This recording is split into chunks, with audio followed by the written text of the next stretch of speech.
স্যারে বলছিল যে কফি এনামা 200 গ্রাম দিয়ে শুরু করা, ওই থেকে 2 কেজি পর্যন্ত।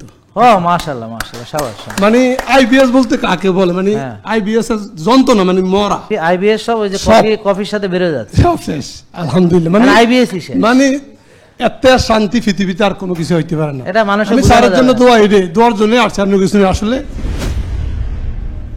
জি, ওই যে আপনি কি জানি বলতে চাইছিলেন? জি হ্যাঁ। আসসালামু আলাইকুম। ওয়ালাইকুম আসসালাম। আমি কুমিল্লা বগুড়া থেকে আসছি, আমার নাম গিয়াসউদ্দিন।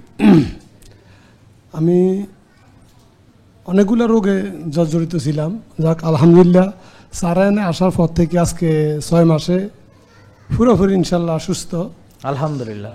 এখন আমি স্যারে বলছিল যে কফি এনামা 200 গ্রাম দিয়ে শুরু করা, ওই থেকে 2 কেজি পর্যন্ত। ও মাশাআল্লাহ মাশাআল্লাহ, শাবাশ। মানে আইবিএস বলতে কাকে বলে? মানে আইবিএস এর যন্ত্রণা, মানে মরা। হ্যাঁ হ্যাঁ, কুমিল্লা মানে টাকা পয়সা দিয়ে সব শেষ করে দিয়েছে, ওইখানে শেষ। এখন আইবিএস সব ওই যে কফির সাথে বের হয়ে যাচ্ছে, সব শেষ আলহামদুলিল্লাহ। মানে আইবিএস শেষ, মানে এত শান্তি পৃথিবীতে আর কোনো কিছু হইতে পারে না। এটা মানুষের আমি স্যারের জন্য দোয়া, দোয়ার জন্য আর অন্য কিছু আসলে। ওই পেটের সমস্যা, পায়খানা কষা আপনার হইলে বুঝবেন, তবে দোয়া করে যেন না হয়। পায়খানা 3 দিন 4 দিনও হবে না, এরকম অবস্থা। ওনার যেমন 3-4 দিনে পায়খানা হয়তো না, কারো ডায়রিয়া হয়, খাইলেই ডায়রিয়া হয়, কোনো কিছু খাইতে পারেন। উনি যেমন পানি খাই হজম করতে পারতেন না, পানি খাইলে। আপনি কই আছিলেন? কোথায় আছিলেন আপনি? ও আচ্ছা, বুঝছি। তাহলে একটু চুপচাপ থাকেন। ওই যে প্যাট, ওই যে একটু আগে ভাই বলে গেছে তো যে বাতাস নিচ দিয়েও বাইরে উপর দিয়েও বাইরে, এটা নাহলে তো আইবিএস বুঝবেন না। আরো আছে, মানে এই যে বলে গেল তো, আপনি তো ছিলেন না তখন। হ্যাঁ, তাহলে বাতাস কম দেবে বুঝেন না। আইবিএস হলে আরো অনেক কিছু হয়, কারো পায়খানা আটকে যায়, কারো হইতে থাকে, কেউ পানি খেয়ে হজম করতে পারে না। আরো দুই একটা বলেন কি কি খারাপ হলো, তাহলে ওরা বুঝতে। আমি 1 পিস শসা খাইলে এই শসা আবার দেখ দিয়া বাইরে যেত, শসার নিচের দিকে তো উপর দিয়ে বাইরে। আলহামদুলিল্লাহ এখন 1 কেজি শসা পার দিন খাইতে। মাশাআল্লাহ মাশাআল্লাহ। এবং কি একটা মুরগির ডিম বা হাঁসের ডিম খাইতে পারতাম না, এখন পার দিনে 8টা-10টা ডিম খাই। হ্যাঁ, 8টা-10টা। আরে বাপ রে বাপ, হয়েছে। মানে আগে যে পারে নাই, কাজা আদায় করতেছে, কাজা আদায় করতেছে, বুঝলেন? ওই আগে যে বাকি ছিল ওইখান থেকে। প্রয়োজন কেন? ওর তো প্রোটিন লাগবে।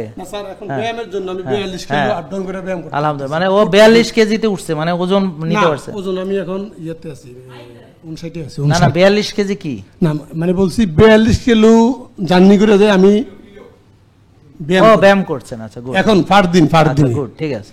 এখন তো আপনি বলছেন যে ইয়া করতে হবে, আলহামদুলিল্লাহ, ওজন নিয়ে ব্যায়াম করতে। হ্যাঁ, মানে এখন ওনাকে শুনেন 1 মিনিট।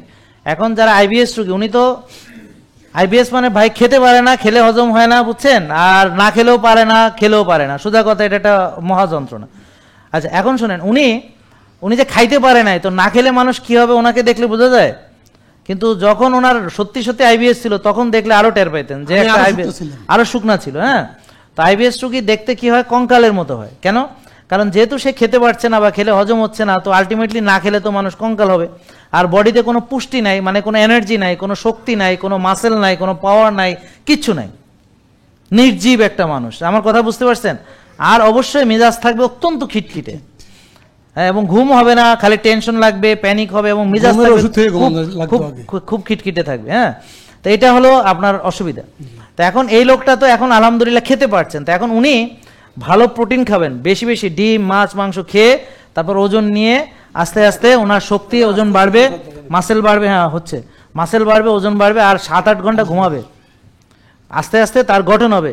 তারপরে আবার যখন সে দেখবে যে না, আমি আবার বেশি খাইছি, আবার একটু ওজন বেশি বাড়ে, তখন আবার সে ফাস্টিং করবে। মানে এটা হলো চেক অ্যান্ড ব্যালেন্স, বুঝছেন? তাহলে আমরা যে শুধু আপনাদেরকে না খাওয়াই রাখি এমন না, তাকে আমরা বলবো বেশি করে খান। হ্যাঁ, কারণ অনেকদিন খাইতে পারে নাই, এখন খেয়ে টেয়ে তার শরীরে সে পুষ্টি ঘাটতি পূরণ করা, তার মাসেল তৈরি করা ইত্যাদি করে, আবার তাকে যদি বেশি হয়ে যায় তখন আগে কমাতে হবে। বোঝা গেল? ওকে। আর প্রেসারও ছিল 5-4 ওষুধ চলতো। অনেকে বলে যে সিকনা শরীরে প্রেসার হয় কেমনে? কারণ আইবিএস রোগীর উপর দিয়ে সবকিছু না থাকলেও ভিতরে ঠিকই রক্তনালীতে ইয়া থাকে, লিভারে চর্বি জমে, স্ট্রেসের কারণে তার লিভারে চর্বি জমে রক্তনালীতে, এটাকে আমরা বলি উপর দিয়ে ফিটপাট, ভিতর দিয়ে সদরঘাট। তো এখন আমরা কি করছি, আমরা তার উপর দিয়ে আস্তে আস্তে বাড়বে মাসেল টাসেল, আর ফ্যাট বার্ন হবে, লিভার পরিষ্কার হবে, ক্লিন হবে, রক্তনালী ক্লিন হবে, পরিষ্কার হবে। এবং এভাবে হলে হার্ট অ্যাটাক হতে পারবে না, ব্রেন স্ট্রোক করতে পারবে না, কারণ রক্তনালী ক্লিন থাকলে ব্রেন স্ট্রোক করতে পারবে না, রক্তনালী ক্লিন থাকলে হার্ট অ্যাটাক হতে পারবে না। তো ওই যে যাদের হার্টে ব্লক হয়েছে, রক্তনালীতে চর্বি জমেছে, এক হচ্ছে খেয়ে বেশি খেয়ে বারবার খেয়ে রাত জেগে টেনশন করে ব্যায়াম না করে ইত্যাদি ইত্যাদি ইত্যাদি। তাহলে একটা লোক যদি সে রোজা রাখে, পরিমিত খায়, এক ভাগ খায় এবং বিশুদ্ধ খাবার খায় এবং যদি আর্লি ঘুমায়, ভোরে ওঠে, ব্যায়াম করে, সুন্দর ডিসিপ্লিন মেনে চলে, তাহলে তার হার্ট অ্যাটাক হওয়ার কোনো সম্ভাবনা বা সুযোগ থাকে না। এবার ক্লিয়ার বোঝা গেছে? এবার বুঝতে পারছেন? যাক, না বুঝলে বুঝবেন মানতে মানতে, তাহলে রেগুলার ভিডিও দেখেন, তারপর বুঝতে পারেন। অনেক ধন্যবাদ। তা আপনার জন্য একটা হলুদ, আপনার জন্য পুরস্কার। Thank you. জেকে লাইফস্টাইল, ওষুধ মুক্ত সুস্থ জীবন।